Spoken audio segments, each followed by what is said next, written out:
Good morning, everyone. Welcome to Crowns and Sashes. Today I'm talking to the lovely Stephanie. Would you like to introduce yourself and tell everyone when you are competing? Yes, so my name's Stephanie Gillan and I am your Royal UK Ms Central Scotland and I'm competing in the 31st of July.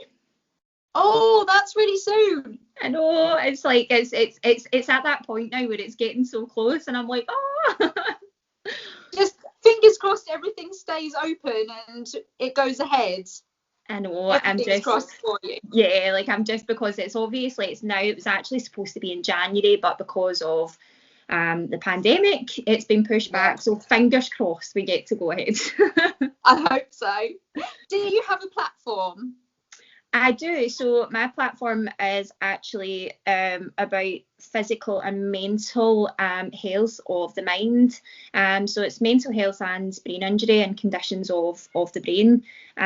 So I actually have a personal platform called Mind Your Mindset. So it just focuses on people who have suffered, physical and mental health of the mind, and their stories, so real life stories and inspirational stories for other people, and it just kind of brings awareness to that. But I'm also a trustee for a UK mental health organisation called Unmasked, and I run Unmasked Mental Health Scotland. So yeah. You're a busy person. Yes, I honestly feel like I don't stop. That's good. Do you have anything that we could get involved with? So at the moment, I've actually got a scavenger hunt going on for Mental Health Awareness Week. So it's a bit of a campaign with a twist. So it started from Monday and runs till the end of the week. So it's basically you need to kind of hunt through social media for the clues, and on Sunday we're actually going to be announcing the winner and the prizes and things. There's prizes up for grabs. So if anybody wants to get involved, then pop over to my page and you can get involved. Sounds brilliant. What made you enter into pageantry? So I think that my pageant journey started a bit different. So my pageants was actually on my bucket list, and I had a bit of a health scare a couple of years ago, and I started, I was like, right, come on, I'm going to start on this bucket list. And things got pushed back. My husband actually had a terrible accident, so I then stepped in and became his carer. So we didn't get to do all of the things that we'd planned to do. Right. So after, he kind of got back on his feet, he sat me down and he said, right, come on, we're going to do this bucket list. And pageants was at the top of it. And of course, as most people do, you go in completely blind and you've no idea what you're doing. So we've all been there. Yeah, we've all been there. So the first pageant I ever entered was actually supporting a brain injury charity that had helped our family when Robert had his brain injury. So I thought, I really want to do that because, I'm involved with the charity anyway. But again, I went in completely blind and I had absolutely no idea what I was doing. But of course, I caught the pageant bug, so here I am. That's the trouble, isn't it? It's always something everyone wants to do, but you don't think or research properly before you enter your first one. You just turn up and you're like, oh, actually, I should have been doing this. I could have been doing that. I could do this. It is. It's like, I think that everyone kind of looks, it's either Toddlers and Tiara or Miss Congeniality. It's either one of the two. So. Yes. But then you've tipped your little toe in, haven't you? And you're like, yeah, I'm in it to stay, but I really need to apply myself. Yes, definitely. Do you think people's perceptions of pageants are changing? I know from experience, people just look at me and go, oh, so it's about getting glam for the day. You get to walk on the stage and then you explain to them what you've actually done, what you've raised. And they're like, wow, okay, you worked really hard. I know, I think that the more and more that the pageant girls kind of promote their systems and promote their platforms and things, I think that now the perception of pageants is changing a lot, because it's been, there's so many systems all over the UK now. Obviously you'll know yourself internationally, it's there's more of a kind of focus on pageants and people know what pageants is about, but certainly here in the UK, it is still quite, a small pageant scene. And but I think that people's perceptions are changing, and I know certainly even in like my hometown and things, like people, you know, kind of thought, oh, you do pageants, you're just walking about, you know, it's just all about gowns and crowns, but it's genuinely not. And the work that, you know, the girls put in as well, like it's just absolutely phenomenal. And the awareness that there is, the money for charity, it's so much work. It's like I always say this, it's like another full-time job. It really is. Yeah. But when you look back at what you've actually achieved, you think, wow. And then other people are like, wow, that's actually quite incredible. Well done you. And you think, yeah, so don't just judge because I've said I've entered a pageant. Yeah.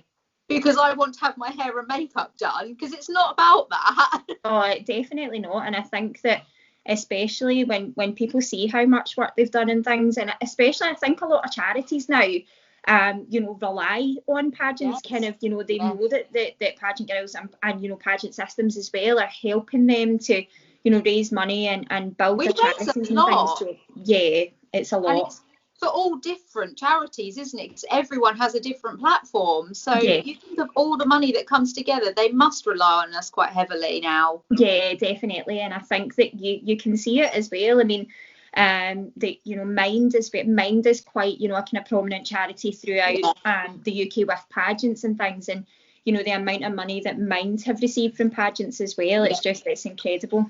And the awareness that it's brought as well, especially over the last year, because people's mental health has suffered, hasn't it, in one way or another.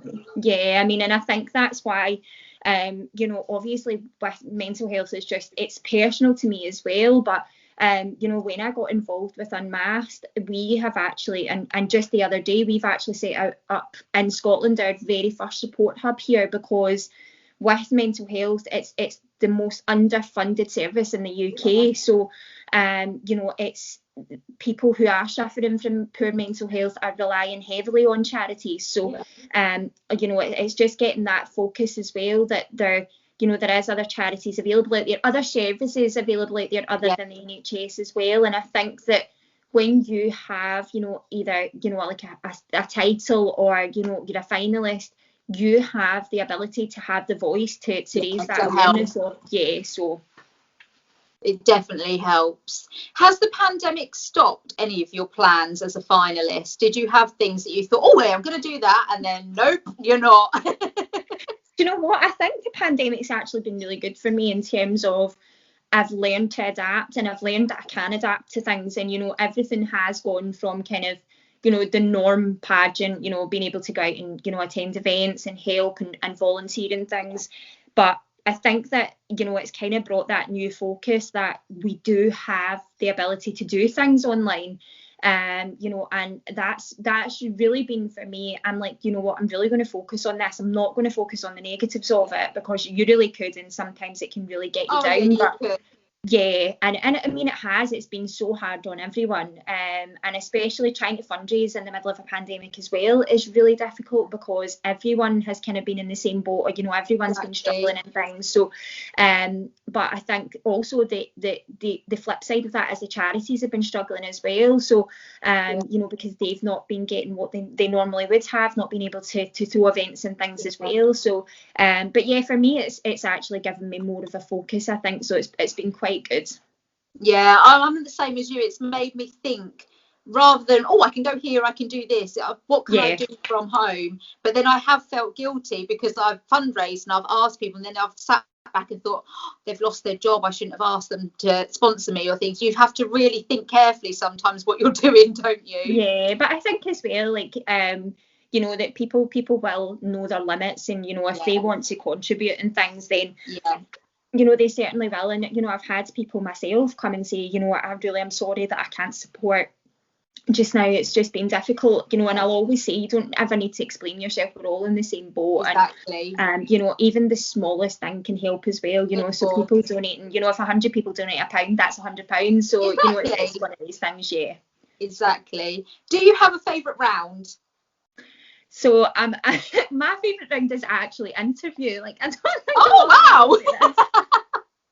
So I think it's just because I love to be able to actually sit down and, you know, speak to the judges and things about what I've been doing, and kind of speak about my platform and kind of my experiences and things as well. So, but also I could absolutely talk for, Great Britain. So I think that's so it's your perfect round. No, it's a good round because you can explain yourself. It's all very well seeing what you're up to on social media, isn't it? But actually getting your proper point of view across, that's your time, isn't it? So it's a good round to have, especially if you can talk for Britain. Yeah, exactly. I know, but then I have to stop and be like, right, okay, I don't need to be going off on tangents and talking about this. Focus. What is the best thing pageantry has taught you? I think for me, it's to have the belief and the confidence in myself. Going back a few years ago, I really didn't have, any kind of confidence. I wouldn't have been able to do anything like what we're doing just now, or and even getting up on stage, I would have been like, absolutely no way. Like, I just had zero confidence, zero belief in myself. And I think that pageants has really, really taught me that, I do. It's within me. So when I was putting myself down, it was only me that was doing that. So, I've realised that I do have it within me. I do have the confidence. I do have the ability to have belief in myself. So, so that pageants has really helped me in that aspect. It is a massive confidence booster, isn't it? And everyone gets a different confidence from a different part of it as well, which is great. Yeah, definitely. And I think it's just, and I think especially for younger girls, I know that there's, all these kind of perceptions around younger girls doing pageants as well, but it really gives them, the confidence and the life skills as well. Pageants give younger, young adults and young children, it really, really does give them that. So again, it's just about the perception that people have. They look and think, oh, you can't put a toddler in a dress and parade them around the stage. But you can. It's not just about that, but you can put them in a nice dress. Yeah, exactly. And finally, do you have a funny story, or has anything embarrassing happened to you whilst in pageant land? I think probably my most embarrassing moment would be when I was competing in January last year in Saltire. The rounds where there wasn't a lot of contestants, so it was very quick turnaround for getting changed. And I had come off stage from the opening number to get ready for fashion wear, and I couldn't get my shoe off, so I couldn't get the zip of my shoe down, and I was panicking because it was actually physically stuck, and I was like, I do not know what to do. So I ended up at one of the girls ripped my shoes apart to get them off. Wow. So they were literally, we were backstage, and there were shoes literally being ripped from feet. And needless to, my mum actually managed to repair those shoes. I mean, I've never worn them, but it was quite amazing. But I was really panicking that I was going to be either going on stage with one shoe on or two odd shoes. Oh, that's funny. I don't know what's funnier, that you managed to rip it apart or that your mum managed to repair the shoe. I know, because it was like they were just like beige ones, but they had like these kind of clear bands across the front of them. But I remember I didn't really know many people when I was competing, and I remember it was one of my friends now actually, and I said to her, can you please rip this shoe from my foot? And she was just looking at me like well, hopefully nothing like that happens in July for you. I don't think I'm going to be wearing any shoes like that in July. Well, thank you very much for chatting with me this morning. It's been a pleasure, and I wish you the best of luck. Oh, thank you so much. Thank you for having me. You're very welcome. Stay in touch. Yeah, definitely. Take care. And you. Bye.